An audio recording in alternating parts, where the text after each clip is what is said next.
Florian, ironia jote për kryeministrin dhe me lidhje me aeroportin e Vlorës ishte shumë interesante. Na ilumino pak pse pikërisht kjo dhe ku konsiston kjo ironi?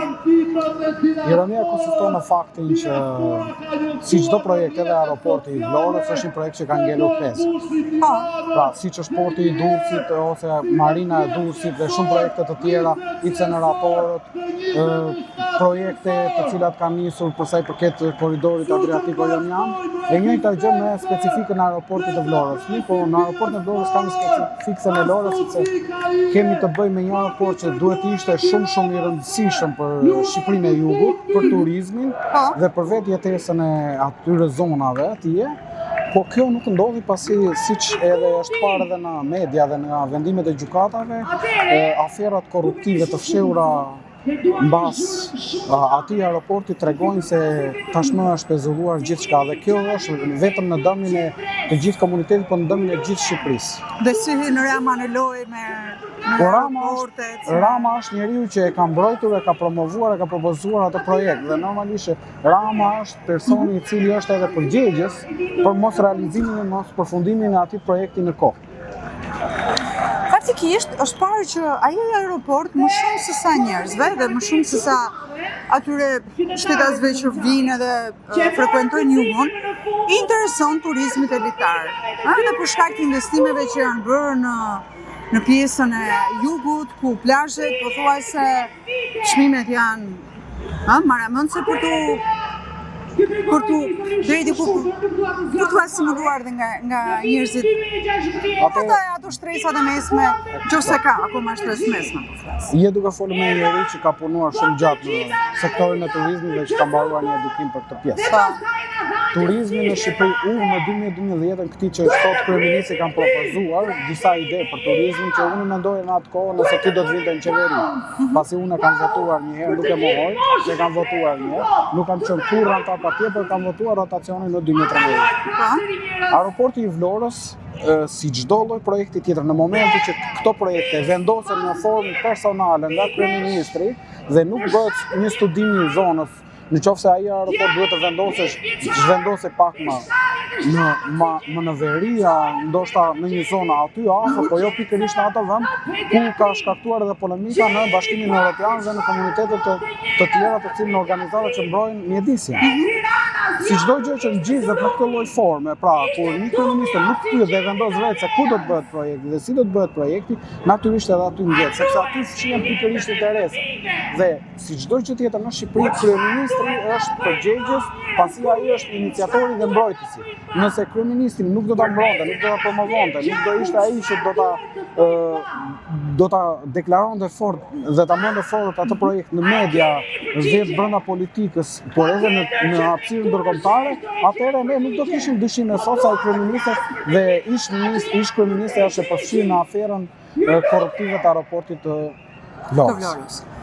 Do të shohim që do të shkojë sepse kemi edhe një biznesmen shumë fuqishëm siç është Bizet Pacolli, i cili duket sikur çështja nuk do ta lënë me kaq, por luftën e tij ligjore do ta vazhdojë edhe në gjykatën e arbitrazhit. Flori, duke biseduar bashkë, ne zbuluam dhe një fakt tjetër që Flori është i pari që ka sharë në gjuhën anglisht. Ma këto pak shprehje? Listen to me, you son of a bitch. Pse pikërisht kjo? Sepse ai nuk dëgjon askënd. Është një metaforë, duke qenë se ne na ka sharë gjithkohës, qenë hane, ju sorra, ju sharlatan, terrorist, që është një nga deklaratat më të paprecedenta që ka ndodhur në këtë vend. Dhe këtu e kam fjalën për Tarlan Ballën, por ai e mbrojti në grupin parlamentar. Ai mendon se ne nuk i ndjekim fjalimet e tij dhe ato mbledhje që bën, ne i ndjekim me shumë vëmendje, sepse ndjekim edhe rënimin e tij mendor dhe rënimin e qeverisë së tij. Okej, sigurisht që ka shumë interes për njerëzit që nuk e njohin dhe mungojnë këtu në shesh prej ditësh dhe pyesin çfarë po ndodh në protestën, a do të vazhdoj protesta? Ju bën përshtypje numri i pakut, por nuk ju bën përshtypje ato që thuhen aty.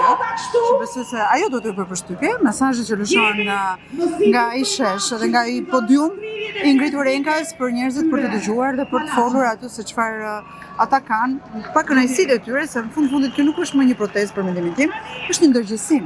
Absolutisht. Që njerëzit dalin dhe flasin çdo ditë për të bindur njëri tjetrin sepse ky njeri është i paduri për të shoqërisur.